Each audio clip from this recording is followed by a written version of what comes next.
we're back on with Nathan's Subaru. If you haven't seen this video, this has taken off really well. This is as close to the B22, I think that it is, the one with the wide arches. The only thing this one doesn't have is the wide arches. And there's a lot of this being done, being stripped down, and today Nathan is stripping the engine down. So enjoy this one. Welcome back, everyone. Today we are going to strip down the engine. Aren't we, Jed? The sausage rolls are quite hot. I hope you all enjoyed the last video, and thank you for all the lovely comments. So, yep, anyway, enough of that. Let's start shifting this around. We're going to put it on the engine stand and start stripping off as much as we can. Then we will start getting the main block on the bench and start stripping down all the pistons, rods and the crank. And we'll see what condition everything's in. Jed's already started by removing the pulleys, haven't you, Jed? They look better on my car anyway. Yep. But wait, hang on, I kindly, before people start hating on me, I kindly donated my standard ones, because they're better for what Nathan's wanting to do, and the custom ones go quite well with my coupe. Yeah, so Jed has stolen my nice aluminium lightweight pulleys and replaced them with the original ones, which I suppose is what I need, but there we have it. Anyway, enough of that. Let's crack on, shall we?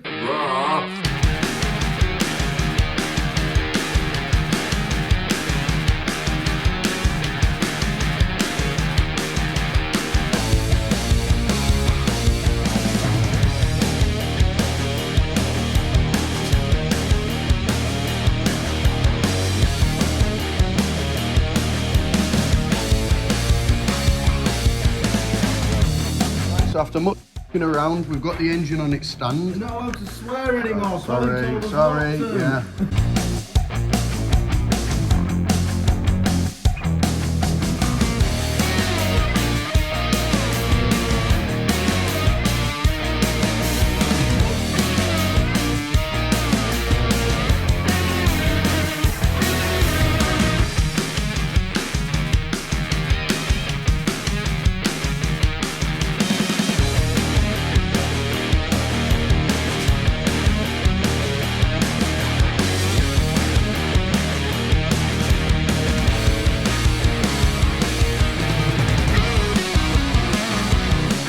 So we made some progress. The turbo's off, the inlet manifold off, we've got the pump, the belt, a few other little bits and bobs. Turbo won't even need anything doing to it because it's absolutely mint. It's in mint condition. That was done. I was going to do a video before. That is a sleeve. It was put on there and then put into there to make that pipe fit that turbo. I don't see what's wrong with that, to be fair, Jed, but you don't like it. You can see all the veins on the turbo, how bent and mashed up they are. So yeah, this has had a world of pain, this turbo, by the looks of it. Exhaust side's not too bad. I don't know if there's any cracks in there yet. That, but it's going to need a rebuild anyway, isn't it? So I start getting the last few bits off, like the water crossover pipes and that. A few more water pipes, a few sensors, exhaust, and then we can start taking the heads off. I wonder what it's going to be like inside the engine. Doesn't look bad in there. Inlet valves are nice and clean, can't really see too much, but yeah. Some modifications, it's just what extends. Yeah. Nice and shiny valves, a bit like Jed's head. Shut up now. Nice and shiny. It's rude, that's offensive.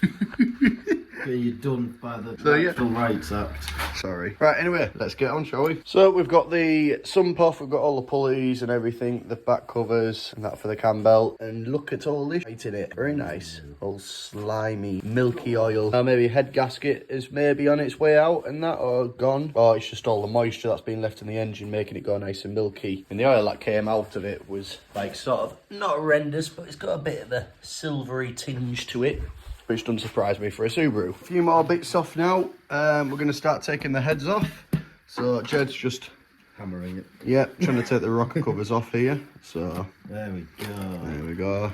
Ooh, very nice. Exclusive first look. Yeah, nice to still see all the cam lobes are on it, nice and sharp still. They haven't knocked the end of the lobes off. So crispy. They're hard. Just like you, Jed. Yeah. Right, let's get on with it. You're getting new bolts anyway, aren't you? Yeah, lovely stuff. Don't Leave them, please. We're not doing the same thing. Yeah, but I did have my valves done. Yes, I didn't put them back in. I'll be having mine. Oh, hydraulic Lifters, get in. Right, is that good? Yeah, Is that better than mine? Yes, because I have to do valve clearances then. Oh, can I have your heads? No, you can't. We're not stealing any more parts. I can take them and then you can claim them to be Absolutely stolen. immaculate them. Lovely stuff. Yeah. Well, you wish you had the half-inch gun adapter. Do you have to undo them in a certain order? Yeah. Right, so we'll crack off the outs first, then the middles. What the hell are they on your feet? My face cracks. You're not going in my garage with Crocs, you. You need a sign on the door saying no Crocs allowed. Sure. You need a sign on the door saying no Crocs allowed. Just see a load of alligators sneaking Where in. did it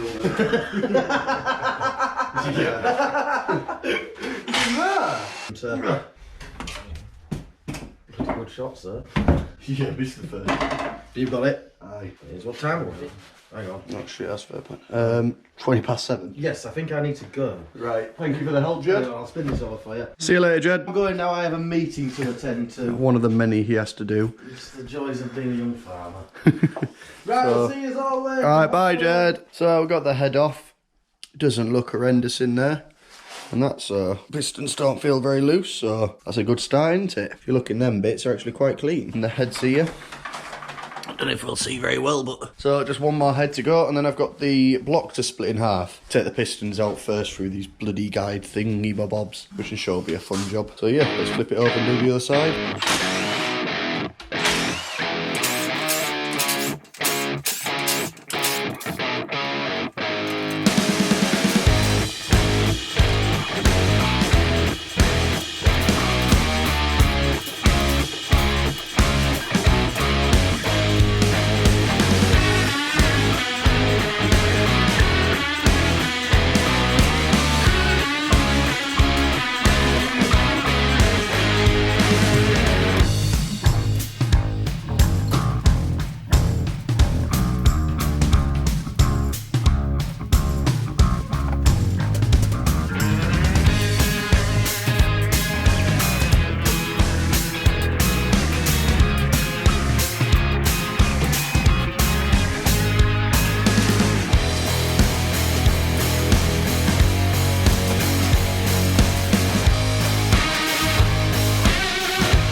Right, so we've got the other side head off now, and as you can see, it's not horrendous in there. A little bit more slimy and gritty in there, but not horrendous really. I say this engine's only done 60,000 miles. Well, 80,000 kilometres anyway, which I think might be 60,000 miles, I could be wrong. Yeah, I was just checking the head gasket to see if it had blown anywhere, and it doesn't particularly look like it's blown the head gasket anywhere, so my predictions are it's probably just all the moisture and damp that's been going into the engine for so long. That's caused it to go a bit milky, because it's not horrendous, the oil down there. So now I'm going to take it off the stand. I'm going to start, well, take a few more little bits off, and I'll put in a time lapse. I'll take it off the stand, put it in the engine workbench here, and start stripping more down. I have stripped and rebuilt multiple Subaru engines with plenty of success. Touch wood. Where's wood?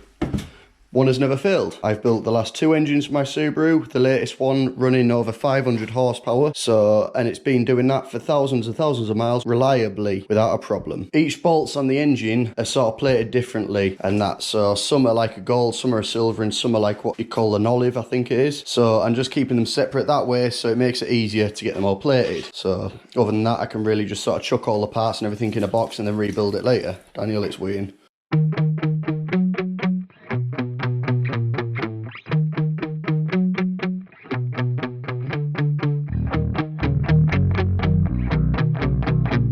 Right, so we can see in there, that's the gudgeon pin, which goes through the piston and into the rod at the little end. So once I get that little circlip out, I can then pull the gudgeon pin out and then sort of rotate it, and then I have to try and get the piston out that way, and that, or just leave it in until I split the block, because you can't split the block. Well, you can actually split the block by taking them off the rods from under there, but it's a very big pain in the arse. and that, well, splitting the block and undoing it off the rods there, and it's a pain in the ass and you mix shit up. So that is the proper way of doing it.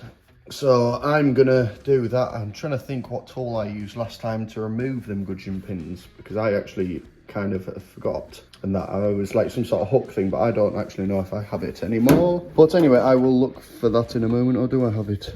I don't know. It might be in that. Might not be in that one because that's broke.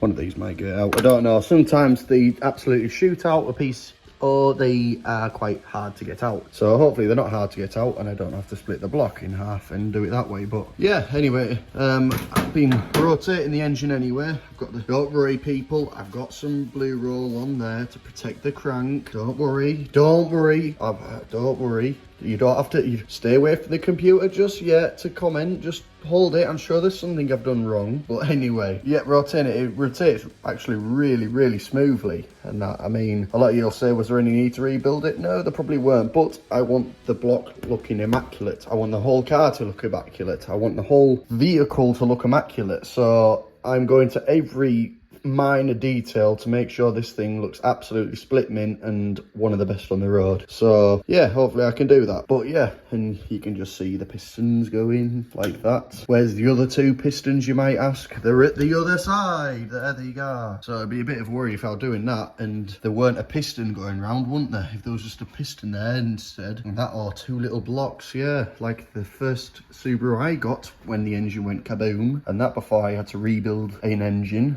and that, which bearing in mind I bought it with a engine and that, and I tried to drive it home with a bad engine and it didn't make it home, and that, and it went bang big time. That's when I got into Subarus and rebuilding engines. So yes, anyway, enough of that. Yeah, so let's start seeing if I can get these gudgeon pins out, shall we? Ah, yes, that's one. Come on. You don't want to get out of here. Ah, come on, man. Just getting caught on the piston a little, aren't you, my darling? Here we go. Yes, here we go.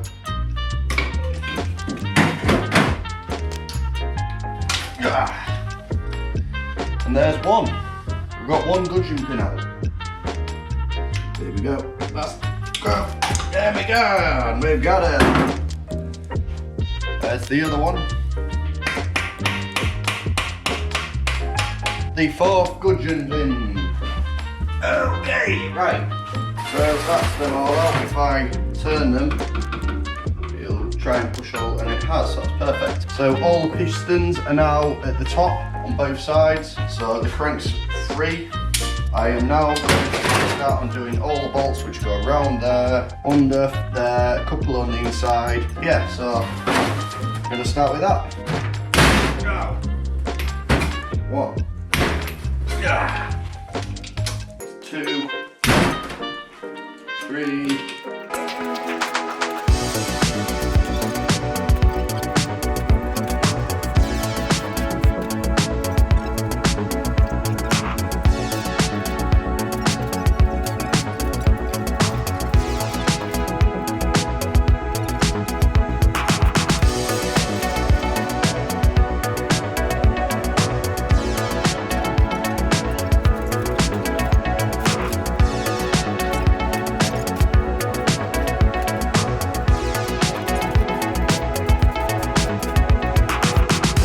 Take these dowels out first.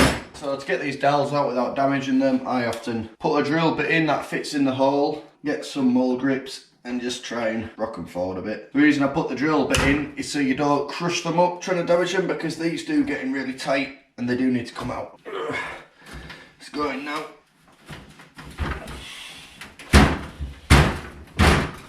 Come on, come on. Flipping heck, that one is in tight. And there's one. I will be getting new dowels anyway, but that's a hell of a lot easier than crushing it up and trying to brace in to get them out. That one's a bit easier. That one's out already. There's 2. And the last one. And that we go. You might already know that trick, but that's how I got taught to do it. Right, so let's see if it splits in half now, shall we? It is going. It is going. There we go. Oh, lift it up. Come on. And there we go. Right, so the block is now split in half, as you can see.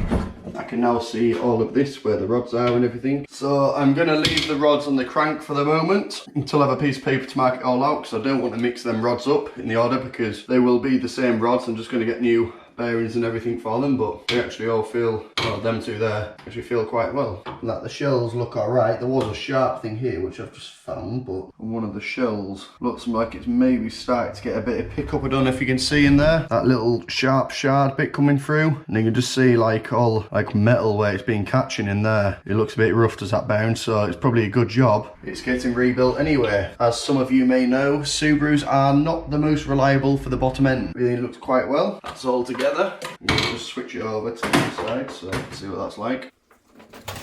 That's coming up. You there? You there? What are you doing? Why are you doing that? No, what am I doing? God, I've gone really wrong. What have I done here? You dick, I know what I'm doing. So now I can feel them two. They feel alright. I'm gonna have a look at this shell again. It's the other side to that shell, and yeah.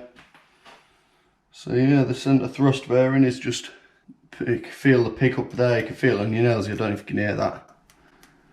But yeah, something's gone in there which it shouldn't have. So yeah, other than that, all the other bearings actually look quite nice. And that's, you can tell it's not really done an awful lot of work. Quite pleased with that. So, let's push these out. Give that a push, there we go. So there's the piston that's been taken out. Yeah, actually you can see, I don't know, a bit dirty there. It's actually quite clean there. Not as much wear as what there normally is on these. So you can tell it is a low mileage engine. So a bit of carbon build-up, but that's not a problem. So yeah, as long as these bars and that measure up that there's no wear on, which I don't think there will be, but as long as there's no wear on the bars and that and they're not overlating, it'll just be able to take a new set of rings. So obviously if it needs boring, it will get barred out to oversized pistons, but it is what it is. It's going to need what it needs. So that piston there is the left-hand head, I think. Put my turn here. Yes, left hand. That's the gudgeon pin for you.